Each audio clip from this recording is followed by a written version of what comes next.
Solid record. Innomas. It's me, Siah hot. Maticha pressure tisu atikwanise kurara kana uri usiku. Danzi arifaye kana tisipo mabazi afambe achenda kwa tisiko. Takuda kufara kunge mwana awana mkaka.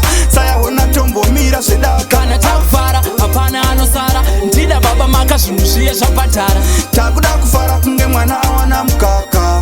Iko zvino yava nguva expert. Kana takufara hapana anosara batai mwana uyu mumwe munhu anokora. Ekuti pano pane pati yemarasta uya nechibhodhoro cheblack tochiblasta kuchiredzi bata chisoblasta fonera baby achinje faster yangova happy rekodha pachitepi tichifara nemabhebhi ane good shape ino J5 pakutodawo snappy takuda kufara kunge mwana awana mukaka Siah hona tombo mira zvedaka. Kana takufara hapana anosara ndida baba makazvinushie zvapatara.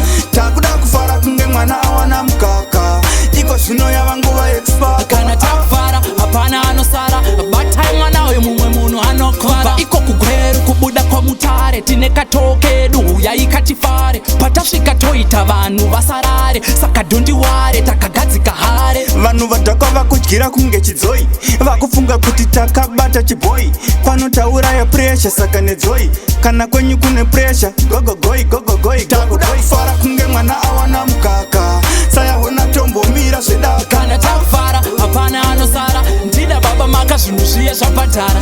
Takuda kufara kunge mwana awana mukaka iko zvino yava nguva expert. Kana takufara hapana anosara batai mwana uyu mumwe munhu anokora. Ekuti pano pane pati yemarasta uya nechibhodhoro cheblack tochiblasta kuchiredzi bata chisoblasta fonera baby achinje faster yangova happy rekodha pachitepi tichifara nemabhebhi ane good shape ino J5 pakutodawo snappy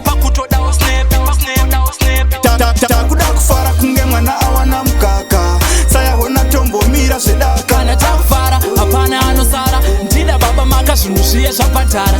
Takuda kufara kunge mwana awana mukaka iko zvino yava nguva expert. Kana takufara hapana anosara batai mwana uyu mumwe munhu anokora. Takuda kufara kunge mwana awana mukaka Siah hona tombo mira zvedaka. Kana takufara hapana anosara ndida baba makazvinushie zvapatara.